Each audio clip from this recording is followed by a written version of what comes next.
घेऊया. 7,000 मंत्री महोदय, विषयाचं गांभीर्य लक्षात घेऊन आपण सभागृहाचा सर्व कामकाज बाजूला ठेवू ही चर्चा स्वीकारावी म्हणून आम्ही मला विनंती करतोय. हो आपण प्रश्न मी आपल्याला संधी देतो. प्रश्न उत्तराचा तास संपल्यानंतर देतो आपल्याला. न्यायाच्या प्रतीक्षेत चित्राताई बोला. सभापती महोदय, आज आपण पालघर जिल्ह्यातल्या आशागड प्राथमिक केंद्रातील घटनेवरती चर्चा करतोय. सभापती महोदय, माझ्यासाठी ही केवळ घटना नाही, ती एका आईची गोष्ट आहे. आईच्या वेदनांची, तिच्या कुटुंबाच्या भीतीची आणि त्या क्षणी तिला अपेक्षित असणाऱ्या विश्वासाची गोष्ट आहे. प्रसूतीचा क्षण सभापती महोदय हा स्त्रीच्या आयुष्यातला सगळ्यात नाजूक क्षण असतो. त्यावेळी तिला डॉक्टर, सुविधा, आधार आणि त्याबरोबरीने महत्वाचं म्हणजे सुरक्षिततेचा विश्वास हवा असतो. त्या क्षणी डॉक्टर उपस्थित नसतील आणि तिथे परिचारिकेकडनं आणि कर्मचाऱ्यांकडून जर तिची प्रसूती करावी लागत असेल तर तो केवळ प्रशासकीय विषय न राहता आपल्या व्यवस्थेतील संवेदनशीलतेचा प्रश्न त्या ठिकाणी उपस्थित होतो. मी एक महिला प्रतिनिधी म्हणून आणि एक आई म्हणून सुद्धा या विषयाकडे फक्त आकडेवारीच्या नजरेतून पाहू शकत नाही. सभापती महोदय, केंद्र आणि राज्य शासनाने अनेक अशा महिलांच्या आरोग्यासाठी योजना आणलेल्या आहेत. मग प्रधानमंत्री सुरक्षित मातृत्व असेल, जननी सुरक्षा, जननी शिशु सुरक्षा, प्रधानमंत्री मातृवंदन, अशा विविध योजना राज्य शासनाने 24/7 प्राथमिक आरोग्य केंद्र, महात्मा विचारते सर, असे उपक्रम राबवलेत. याच्यामुळे संस्थात्मक इन्स्टिट्यूशनल डिलिव्हरी झाल्या आहेत. त्याचं यश, माता मृत्यू दर कमी झालाय, यश नाकारता येणार नाही. पण तरी सभापती महोदय, जेव्हा आशागड सारखी घटना घडते, जेव्हा मेळघाट मध्ये एखाद्या बाईला रुग्णालयाच्या आवारामध्ये प्रसूती करावी लागते, ज्या वेळेला मोखाड्यात डॉक्टर उपस्थित नसल्याचं लक्षात येतं, दुर्गम भागामध्ये जोखमीच्या गर्भधारणेमध्ये त्या ठिकाणी तज्ञ डॉक्टर उपस्थित नसतात, तेव्हा जाणवतं योजना आहेत पण त्या यांच्यापर्यंत पोहोचत का नाहीयेत. योजना सक्षम आहे, निधी उपलब्ध आहे, रचना उभी आहे, पण शेवटच्या टप्प्यावर जर ती मिळत नसेल तर त्याचा उपयोग काय सभापती महोदय. आणि म्हणून मला या ठिकाणी काही प्रश्न तर विचारायचेच आहेत, पण त्या बरोबरीनेच आरोग्य केंद्रांचं सखोल पुनरावलोकन होणं हे अत्यंत गरजेचं आहे. उपस्थित प्रणाली ही पूर्णपणे पारदर्शक असणं गरजेचं आहे. प्रश्न आशागड तालुका, डहाणू जिल्हा, पालघर प्राथमिक आरोग्य केंद्राच्या विचारते साहेब, त्याच्याशीच अनुषंगाने या गोष्टी आहेत. मसवणच्या पण आरोग्य केंद्राचा प्रश्न याच्यामध्ये अंतर्भूत करता येईल, कारण तिथे सुद्धा आपण बघितलं की कुटुंब नियोजनाची शस्त्रक्रिया झाली, 6च बेड आहेत आपल्याकडे, आणि असं असताना 100हून अधिक महिलांची त्या ठिकाणी शस्त्रक्रिया केली आणि त्यांना खाली जमिनीवरती झोपवावं लागलं. अशा कित्येक घटना या राज्यामध्ये होताना आपल्याला दिसत आहेत. आणि म्हणून मी उत्तर वाचलंय जे मला मंत्री महोदयांकडून देण्यात आलंय की त्या ठिकाणी त्यांचं निलंबन झालंय, पण फक्त निलंबन करून प्रश्न सुटत नाही सभापती महोदय, आणि त्याच्यासाठी आपल्याला ठोस अशी कार्यवाही करणं अपेक्षित आहे. महाराष्ट्रातली कुठलीही माता, ती आदिवासी असो, ग्रामीण असो किंवा शहरी भागातली असो, तिला प्रसूतीच्या वेळेला असुरक्षित वाटता कामा नये, ही आपल्या सगळ्यांची जबाबदारी आहे. हा विषय विश्वासाचा आहे. सरकारवर लोकांनी जो विश्वास दाखवलाय तो टिकवण्यासाठी आपल्याला या सगळ्या आरोग्य सुविधांमध्ये मोठा बदल करावा लागेल. माझे प्रश्न आहेत, त्यांनी दिलेत उत्तर मला की यांना आम्ही निलंबित केले, पण फक्त निलंबनाने प्रश्न सुटत नाही. मला या संबंधित आरोग्य केंद्रामध्ये मंजूर पद किती आहेत आणि सध्या कार्यरत वैद्यकीय अधिकारी किती आहेत याचं उत्तर हवंय. आदिवासी आणि दुर्गम भागातील 24/7 प्रसूती सेवा सक्षम राहण्यासाठी कुठली देखरेख आणि मॉनिटरिंग यंत्रणा आज सरकारकडे उपलब्ध आहे? दुर्गम भागात डॉक्टर टिकावे यासाठी विशेष प्रोत्साहन भत्ता किंवा सेवा धोरणात बदल करण्याचा शासनाचा विचार आहे का? आणि त्याचबरोबरीने बायोमेट्रिक उपस्थित प्रणाली सर्व प्राथमिक आरोग्य केंद्रामध्ये सक्तीची करण्याबाबत शासनाची भूमिका काय आहे? मंत्री महोदय. सभापती महोदय, आदरणीय चित्राताईंनी तो प्रश्न या ठिकाणी मांडलेला आहे तो निश्चितच संवेदनशील आहे की एका मातेच्या प्रसूतीच्या वेळेला त्या ठिकाणी डॉक्टर्स गैरहजर राहणं हे निश्चित खेदाची बाब आहे. परंतु तात्काळ त्या तेथील सर्व आरोग्य अधिकारी आणि कॉन्ट्रॅक्च्युअल जे 2 अधिकारी होते त्यांना निलंबन केलेलं आहे आणि कॉन्ट्रॅक्च्युअल अधिकाऱ्यांचं टर्मिनेशन केलेलं आहे. अध्यक्ष महोदय, आपल्या राज्यामध्ये आणि देशामध्ये आदरणीय पंतप्रधान नरेंद्र मोदीजींच्या नेतृत्वामध्ये आयुष्यमान भारतच्या माध्यमातून मग मातेच्या सुरक्षितेसाठी किंवा मातेपासून होणारं बाळ सुदृढ व्हावं यासाठी अनेक योजना राबवल्या जातात आणि राज्यामध्ये सुद्धा आदरणीय मुख्यमंत्री देवेंद्र फडणवीस साहेबांच्या मार्गदर्शनामध्ये प्रत्येक मातेला इन्स्टिट्यूशनल डिलिव्हरी झाली पाहिजे, होणारं बाळ सुद्धा चांगलं झालं पाहिजे यासाठी जातीने लक्ष घातल्या जात आहे. आज आपल्या पालघरमध्ये या ज्या PSC मध्ये हा प्रकार घडला तेथील अधिकाऱ्यांना तर निलंबन केलेलंच आहे, पण यापुढे असे प्रकार घडू नयेत म्हणून जो बायोमेट्रिकची आपण या ठिकाणी बोललेला आहे चित्राताई, तर सुरुवातीपासूनच बायोमेट्रिक कंपल्सरी आपण केलेलं आहे. प्रत्येक यमो तिथील कर्मचाऱ्यांनी उपस्थिती बायोमेट्रिकच्या द्वारे ते उपस्थित आहेत की नाही हे तपासलं जातं. त्याचबरोबर आपल्या दर्जेदार सुविधा ह्या आरोग्याच्या दिल्या गेल्या पाहिजे यासाठी आपण नॅकॉस जे एक केंद्र सरकारकडून एक ऍप आहे आणि त्या पद्धतीने त्या ठिकाणी वेगवेगळ्या 8 निकषाप्रमाणे त्या PSC ते RH आणि ते हॉस्पिटल्स काम करतात की नाही ह्याची तपासणी वेळोवेळी होत असते. त्यामध्ये लोकल आणि राज्य सरकार केंद्र सरकारच्या तपासण्या होत असतात.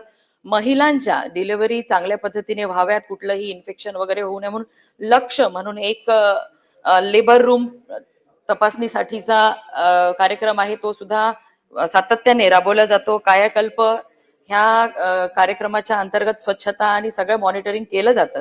त्यामुळे आपण जी या ठिकाणी विषय मांडलेला आहे आणि जी चिंता व्यक्त केलेली आहे की या राज्यामध्ये प्रसूती होणाऱ्या प्रत्येक मातेला चांगल्या पद्धतीने त्या मातेची काळजी घेतली गेली पाहिजे, खास करून दुर्गम भागामध्ये.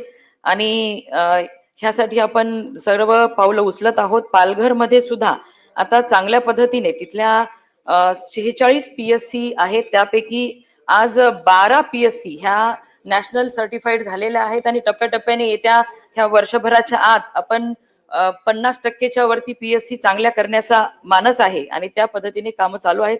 यापुढे अशा पद्धतीची घटना होणार नाही यासाठी आम्ही लक्ष देतो.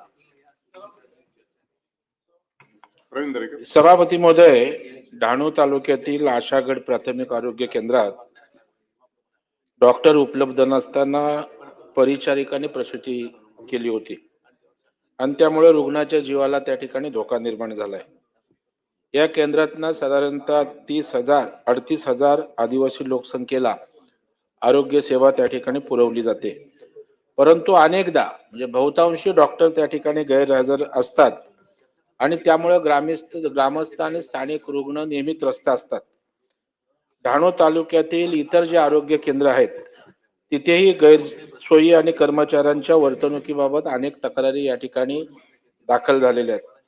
माझा प्रश्न या ठिकाणी सभापती महोदय की या आशागड प्राथमिक आरोग्य केंद्रात परिचारिकांकडून प्रसूती केली होती, या घटनेस जबाबदार असलेल्यांविरुद्ध शासन त्या ठिकाणी कोणती ठोस कारवाई त्या ठिकाणी करणार आहे? आपण निलंबित केलं बोलले, परंतु मला तशा प्रकारची कारवाई वाटत नाही.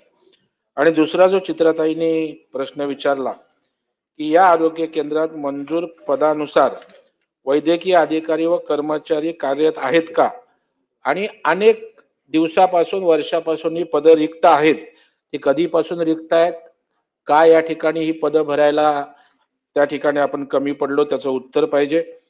आणि मागील 1 वर्षामध्ये वैद्यकीय अधिकारी व कर्मचारी यांच्या अनुपस्थिती किंवा उशिरा येणं याबाबत अनेक तक्रारी झाल्यात, तक्रारीची आपण दखलच घेत नाही. त्यामुळे अशा प्रकारच्या किती तक्रारी दाखल झाल्यात आणि या तक्रारीच्या अनुषंगाने आपण काय चौकशी करण्यात आली आणि आपण या आरोग्य केंद्राची जाऊन स्वतः त्या ठिकाणी तपासणी करणार का?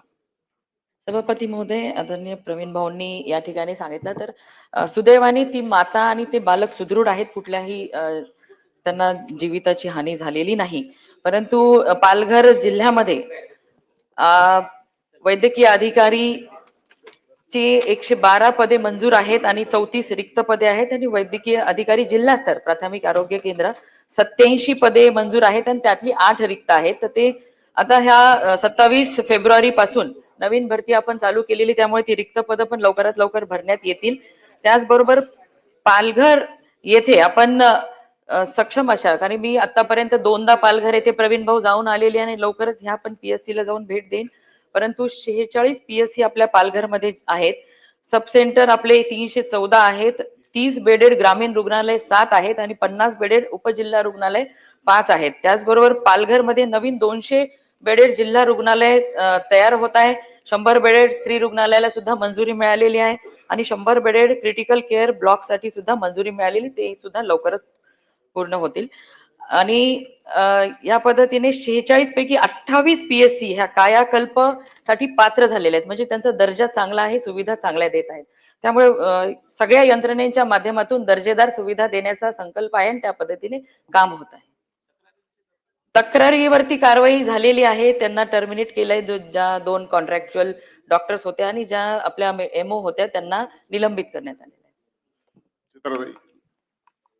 सभापती महोदय, सन्माननीय मुख्यमंत्री देवाभाऊंच्या नेतृत्वामध्ये आरोग्यमंत्री आंबेडकरजी अतिशय उत्तम काम करतायत.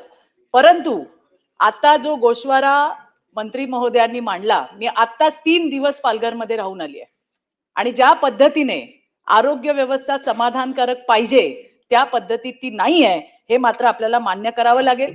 योजना आहेत. आज त्या ठिकाणी 2014 पासून ट्रॉमा सेंटरचं काम चालू आहे. आजही ते पूर्ण झालेलं नाहीये. संपूर्ण ताण जो आहे तिथल्या कॉटेज हॉस्पिटलवरती पडतोय. कॉटेज हॉस्पिटलची अवस्था जर तुम्ही जाऊन बघितली तर तिथे आज जागा नाहीये, ही परिस्थिती आहे. धुंडलवाडी म्हणून एरिया आहे, ते धुंडलवाडी हायवेवरती आहे. आज जर तिकडे रस्त्यावरती कुठली दुर्घटना झाली, कोणाचा त्या ठिकाणी जर ऍक्सिडेंट झाला तर न्यायला हॉस्पिटल नाहीये. समोरच रस्ता क्रॉस करून धुंडलवाडीच्या इमारतीचं काम चालू आहे सभापती महोदय, पण त्याला सुद्धा बरीच वर्ष झाली, ते पूर्ण झालेलं नाहीये. दुसरा महत्वाचा प्रश्न, तलासरीमध्ये आरोग्य व्यवस्था, त्या ठिकाणी जर इमर्जन्सी लागली तर गुजरातला जावं लागतं, सिल्वासाला जावं लागतं आणि त्या ठिकाणी आपलं आयुष्मान भारतचं कार्ड, MJPJYचं कार्ड हे त्या ठिकाणी चालत नाही आणि त्यामुळे तलासरीमध्ये सुद्धा ज्या वेळेला अशा पद्धतीची दुर्घटना होते त्यावेळेला त्या ठिकाणी सभापती महोदय आपल्याला त्या ठिकाणी उपचार मिळत नाही, ही तिथली वस्तुस्थिती आहे. आणि म्हणून मला असं सांगायचंय की ज्या चांगल्या पद्धतीने सरकार काम करतंय त्याच पद्धतीने पालघर मधली जी आरोग्य व्यवस्था मोडकळीला आलेली आहे तिला त्या ठिकाणी उभं करणं हे तितकंच महत्वाचं आहे. बऱ्याच ठिकाणी डॉक्टर्स नाही आहेत, डॉक्टर जे आहेत त्यांच्याकडे ऍडिशनल चार्ज दिलेले आहेत आणि त्याच सगळ्या प्रकरणांमधनं या आशागड सारख्या, मासवण सारख्या घटना त्या ठिकाणी आपल्याला घडताना दिसत आहेत.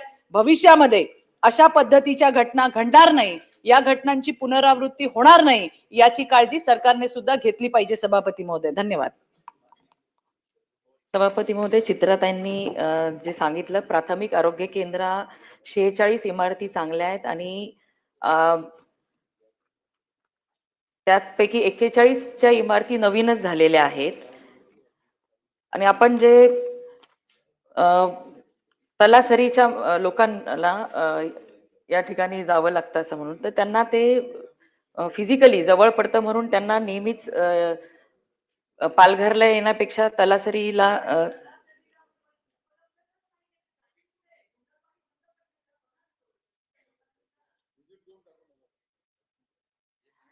ताईंनी ज्या सूचना दिलेल्या आहेत, ताईंनी ज्या सूचना दिलेल्या आहेत, मी प्रत्यक्ष त्या ठिकाणी जाऊन येईल. परंतु समाधानकारक पालघरमध्ये आरोग्याच्या सुविधा पुरवल्या जातात, तरी देखील काही रस्त्यांच्या अडचणीमुळे, काही कोर एरियामध्ये काही लोकांना त्या ठिकाणी आपल्याला काही जागेच्या अभावी आपले प्राथमिक आरोग्य केंद्र उभे राहू शकलेले नाहीत, जागा उपलब्ध नसल्यामुळे. 4 प्राथमिक आरोग्य केंद्र प्रगतीपथावर आहेत आणि 2 जागे अभावी उपलब्ध आपण त्या ठिकाणी बांधू शकत नाहीयेत. ह्या सगळ्या ताईंनी सांगितलेल्या सूचना प्रत्यक्ष जाऊन त्याच्यावरती आम्ही निश्चितच काम करू. चित्राताई प्रत्यक्ष त्या जागेवर जाऊन आलेले आहेत.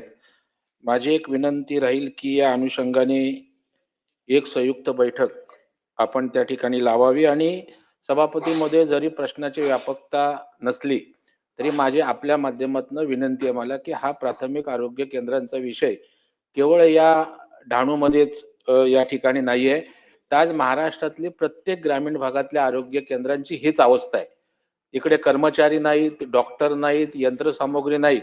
एक सर्वकष अशी सभापती म्हणून आपल्या दालनात या आरोग्य केंद्रांचा पूर्णपणे रिव्ह्यू घेऊन उपाययोजना करण्यासंदर्भात बैठक घ्यावी अशी माझी आपल्याला नम्र विनंती आहे. निश्चित सभापती महोदय, या पालघर विषयामध्ये आपण बैठक घेऊ आणि आपल्या सगळ्यांना बोलू. प्रश्न क्रमांक 2